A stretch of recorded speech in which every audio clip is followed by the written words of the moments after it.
બાદ સમગ્ર દુનિયામાં હાલ અનેક ચર્ચાઓ ચાલી રહી છે. કોઈ દેશની ચિંતા વધી છે તો કોઈ દેશ તણાવ મુક્ત થયા છે. અને જો આપણે આપણા ભારતની વાત કરીએ તો હાલ તો ભારતીયોના સ્વપ્ન રોડાયા હોય તેમ લાગી રહ્યું છે. બીજી તરફ કંપનીઓમાંથી રાજીનામા પણ પડવા લાગ્યા છે. આવો સમજીએ કે અમેરિકાના રાષ્ટ્રપતિએ ટ્રમ્પે તો હજુ શપથ પણ નથી લીધા અને છતાં કઈ સમસ્યાઓ ભારતીયોને થઈ રહી છે. હજારો ભારતીયોનું H-1B વિઝા મેળવવાનું સ્વપ્ન હોય છે તો સ્વપ્ન સાકાર કરવાની એક ટિકિટ છે અને ડોનાલ્ડ ટ્રમ્પની આગેવાની હેઠળના અમેરિકન વહીવટી તંત્રમાં ઘણા ભારતીયોના સ્વપ્ન ચકનાચૂર થઈ શકે છે. આવી ઘણી ઘટનાઓ પ્રકાશમાં આવી છે જેમાં લોકોની જોબ ઓફર રદ કરવામાં આવી છે અને ઓફરો પાછી ખેંચી લેવામાં આવી છે. તો ડોનાલ્ડ ટ્રમ્પ 20 જાન્યુઆરીએ રાષ્ટ્રપતિ પદના શપથ ગ્રહણ કરે તે પહેલા જ ભારતીયોને તેની ઝલક મળી શકે છે કે આગળ શું થવાનું છે. નોકરીની ઓફર રદ થવાથી લઈને યુએસમાં અભ્યાસ અંગેની અનિશ્ચિતતા સુધી H-1B વિઝાની ચર્ચા ઘણા ભારતીયોના જીવનમાં ઉથલપાથલ કરી રહી છે. જેઓ અમેરિકામાં રહેવાનું સ્વપ્ન જોઈ રહ્યા છે અને જેઓ પહેલેથી જ ત્યાં રહી રહ્યા છે તેનું એક કારણ છે કે ટ્રમ્પે અમેરિકાને વધુ નોકરીએ રાખવાનું વચન આપ્યું છે. H-1B વિઝા પ્રોગ્રામ યુએસમાં વિદેશીઓ માટે સૌથી મોટા હંગામી વર્ક વિઝા છે. તે એમ્પ્લોયર્સને મેરિટ અને એબિલિટીના આધારે વિદેશી કર્મચારીઓને નોકરી પર રાખવાની મંજૂરી આપે છે. તો 2023 સુધીમાં પ્યુ રિસર્ચ રિપોર્ટ જણાવે છે કે યુએસમાં ઇમિગ્રેશનમાં 16 લાખનો વધારો થયો છે, જે છેલ્લા 2 દાયકામાં સૌથી મોટો વધારો છે. આની પાછળ ઘણા અમેરિકનોમાં નારાજગી હોઈ શકે છે. આ પછી સ્થાનિક લોકોમાં હિસાબથી નીતિઓ મેળવવા માટે પણ બનાવવામાં આવી રહી છે. ટ્રમ્પે કડક ઇમિગ્રેશન પોલિસી લાગુ કરવાનું અને અમેરિકનોને વધુ નોકરીએ રાખવાનું વચન પણ આપ્યું છે.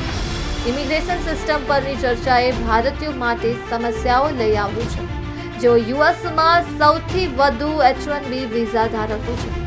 MBAની ડિગ્રી મેળવનાર એક યુવકે કહ્યું, અમેરિકા જઈને અભ્યાસ કરવાની ઈચ્છા છે, જે સપનાની શરૂઆત અમેરિકન યુનિવર્સિટીમાંથી MBA કર્યા પછી થશે.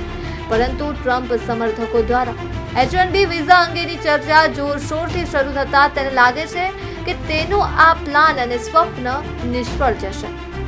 H-1B વિઝા પ્રોગ્રામ સ્કિલ્ડ કર્મચારીઓને અમેરિકામાં લાવવા માટે ડિઝાઇન કરવામાં આવ્યો હતો. ટ્રમ્પ સમર્થકોમાં એવી પણ ચર્ચા ચાલી રહી છે કે આ એક એવો પ્રોગ્રામ છે જે અમેરિકન કર્મચારીને નબળા બનાવી રહી છે.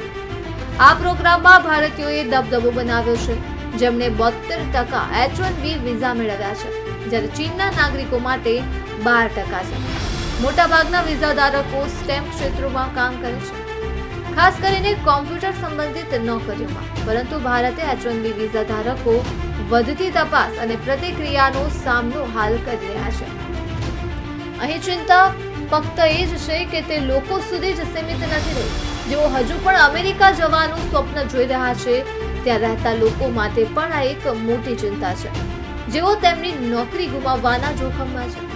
અમેરિકામાં ભારતીય વિદ્યાર્થીઓની સંખ્યામાં ભારે ઉછાળો આવ્યો છે, જેમાં માત્ર 1 વર્ષની અંદર 35% વધારો થયો છે. હાલમાં અમેરિકન યુનિવર્સિટીઓમાં ભારતમાંથી 2,50,000થી પણ વધુ વિદ્યાર્થીઓ છે. જોકે હવે અમેરિકામાં રોજગાર મેળવવા બાબતની પણ ચિંતા છે. H-1B વિઝા કાર્યક્રમ અમેરિકાનો સૌથી મોટો વર્ક વિઝા પ્રોગ્રામ છે. તે અમેરિકન કંપનીઓની કાર્યક્ષમતાના આધારે વિદેશી કામદારોને નોકરીએ રાખવાની છૂટ પણ આપે છે.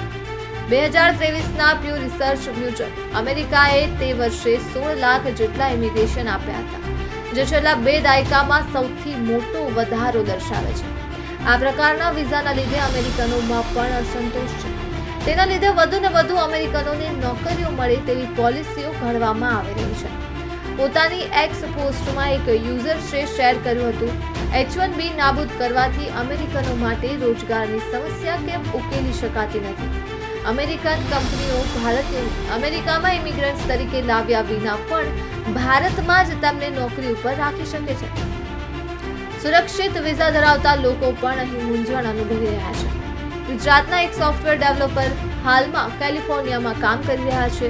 તેઓ પણ પોતાની ચિંતા વ્યક્ત કરે છે અને જણાવે છે કે મેનેજમેન્ટે સ્પષ્ટપણે જણાવ્યું નથી કે આ ચટણી વિઝા મુદ્દાઓ સાથે સંબંધિત છે કે કેમ, પરંતુ સમય શંકાસ્પદ છે.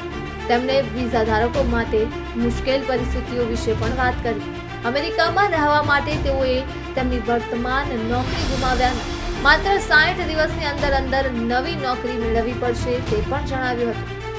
ટ્રમ્પ વહીવટી તંત્રમાં રહેલા એલોન મસ્ક H-1B વિઝાને સાચવવાની હિમાયત કરે છે.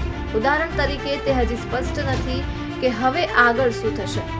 યુએસમાં H-1B વિઝા ધારકો ઘણીવાર તેમની હોમ કન્ટ્રીની સરખામણીમાં તે ભૂમિકા માટે વધુ પગાર મેળવે છે. આવી સ્થિતિમાં જો લોકોને તકોથી વંચિત રાખવામાં આવશે તો તેની સીધી જ આર્થિક અસર પણ થઈ શકે છે.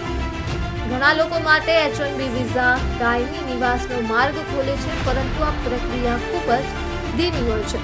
તેથી હવે આ સમગ્ર પ્રક્રિયા અને ચર્ચાના કારણે ભારતીયોમાં પણ એક ચિંતાનો વિષય બન્યો છે.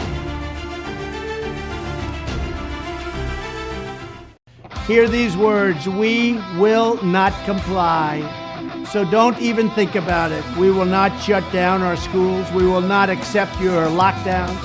We will not abide by your mask mandates.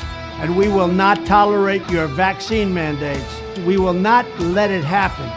When I'm back in the White House, I will use every available authority to cut federal funding to any school, college, airline, or public transportation system that imposes a mask mandate or a vaccine mandate. Thank you very much.